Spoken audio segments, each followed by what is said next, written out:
علیکم ناظرین، امید ہے خیریت سے ہوں گے۔ نئے ولاگ کے ساتھ ایک بار پھر حاضر ہوں۔ آج بات کریں گے پاکستان کے اندر سیاسی درجہ حرارت کم ہونے کی بجائے بڑھتا جا رہا ہے، اور دونوں جانب سے یعنی اسٹیبلشمنٹ اور تحریک انصاف کی جانب سے کوئی ایسی راہ نظر نہیں آ رہی جو مذاکرات کے ذریعے معاملات کو حل کرے۔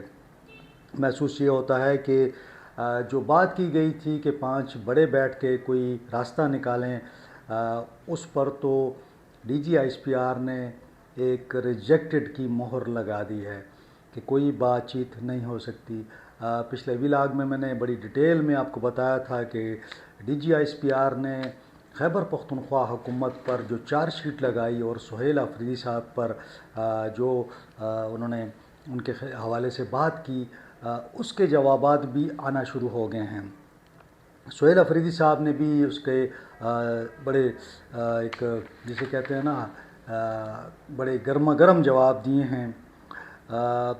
میں ان کی تمام باتیں آپ کے سامنے رکھوں گا، اور پھر آپ سے بھی یہ کہوں گا کہ آپ بھی لکھیں اپنے کمنٹس میں کہ کیا معاملہ کس طرح حل کیا جائے۔ پاکستان کے اندر جو سیاسی افراتفری ہے، جو عدم استحکام ہے، اس کو کیسے ٹھیک کیا جائے۔ اس سے پہلے کہ ڈیٹیل میں جاؤں، آپ سے ریکویسٹ کہ چینل کو لائک کریں، سبسکرائب کریں، دوستوں کے ساتھ شیئر کرنا نہ بھولیے، اور یہ جو بیل آئیکن ہے گھنٹی، اس کو پریس کریں تاکہ آپ کو نئے ولاگ مل سکیں۔ پہلے تو انہوں نے ایک ایکس پہ ایک پیغام جاری کیا ہے، یعنی جواب جاری کیا ہے۔ میں چاہتا ہوں کہ میں آپ کے سامنے رکھوں اس کو۔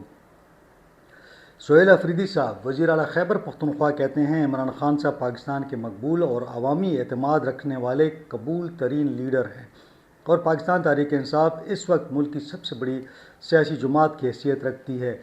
ایسے میں D G S P R کی جانب سے پاکستان کے ایک مقبول سیاسی قائد اور سابق وزیر اعظم کے بارے میں سیاسی نوعیت کے اور حقائق کے برعکس بیانات نہ صرف ایک ریاستی ادارے کے وقار کے منافی ہیں، بلکہ جمہوری اقدار اور آئینی روح کے ساتھ بھی سنجیدہ مذاق کے مترادف ہے۔ یہ بات واضح رہنی چاہیے، کسی بھی ممکنہ ملٹری آپریشن کی مخالفت صرف پاکستان تحریک انصاف تک محدود نہیں، بلکہ خیبر پختونخوا کی تمام سیاسی و مذہبی جماعتوں اور ہر مکتبہ فکر کے سے تعلق رکھنے والے افراد اس موقع پر متفق ہیں کہ ملٹری آپریشن کسی مسئلے کا دیر پا حل نہیں ہے۔ سہیل افریدی نے مزید کہا، مسئلہ صرف یہ نہیں کہ ریاست دہشت گردی کے خلاف سنجیدہ نہیں، مسئلہ یہ بھی ہے کہ فیصلے زمینی حقائق، منتخب نمائندوں، مقامی آبادی اور صوبائی حکومت کو اعتماد میں لیے بغیر کیے جا رہے ہیں۔ زمینی حقیقت یہ ہے کہ آج بھی خیبر پختونخوا کے متعدد اضلاع میں عوام عدم تحفظ، عدم اعتماد کا شکار ہیں۔ معاشی جمود، نقل مکانی کے خدشات اور ریاستی پالیسیوں پر عدم اعتماد کا شکار ہیں۔ کاروبار، تعلیم اور معمولات زندگی بار بار متاثر ہو رہے ہیں، جبکہ مقامی آبادی کو فیصلہ سازی میں شامل نہیں کیا جاتا۔ سہیل افریدی نے کہا، یہ ایک ناقابل تردید حقیقت ہے کہ خیبر پختونخوا میں اب تک 22 بڑے ملٹری آپریشن اور تقریباً 14,000 انٹیلیجنس بیس آپریشن کیے جا چکے ہیں۔ اس کے باوجود دہشت گردی کا مکمل خاتمہ نہیں ہو سکا۔ اس صورتحال میں یہ سوال جنم لیتا ہے، کہیں نہ کہیں پالیسی سازی اور عمل درآمد میں سنجیدہ خامیاں موجود ہیں۔ بند کمروں میں بیٹھ کر غیر مؤثر پالیسیوں پر اصرار کرنے کی بجائے ایک واضح پالیسی شفٹ ناگزیر ہو چکی ہے، کیونکہ ان ناکام حکمت عملیوں پر قوم کے وسائل کے بے تحاشا وسائل خرچ ہو چکے ہیں۔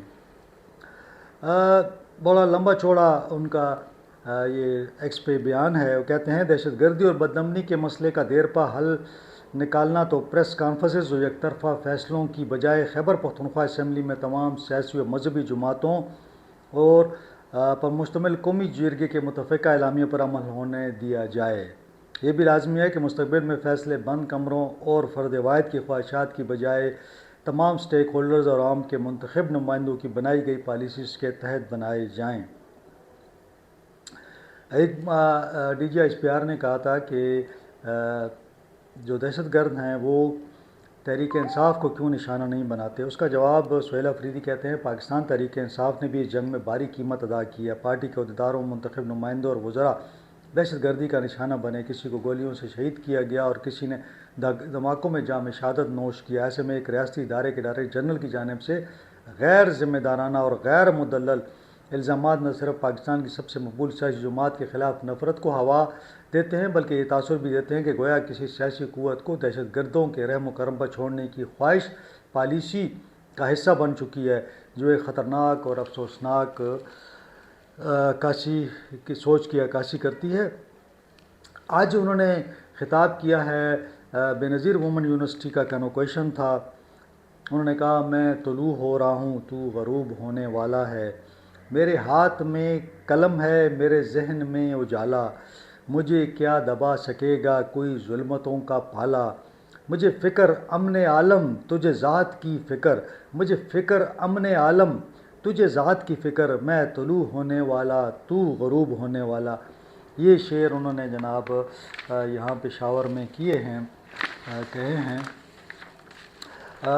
یہاں پہ جب وہ خطاب کر رہے تھے تو انہوں نے جو D G S P R کی پریس بریفنگ تھی اس کے جواب بھی دیے۔ انہوں نے کہا کہ روایتی جھوٹ، دو نمبری کے سہارے سیاسی بیانیہ بنایا جا رہا ہے، فرق صرف یہ ہے کہ پاکستانی عوام الزامات نہیں، حقائق، اعداد و شمار اور ثبوت سے جواب دیتی ہے۔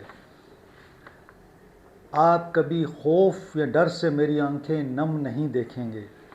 ایک مائنڈ سیٹ کو یہ اچھا نہیں لگتا کہ خیبر پختونخوا ترقی کرے، ان کو اچھا نہیں لگتا کہ بچے پڑھیں، ان کو ہمارے بچوں کے ہاتھوں میں قلم اچھا نہیں لگتا، کیونکہ انہوں نے ہمیں سکھایا ہے کہ بے سے بندوق۔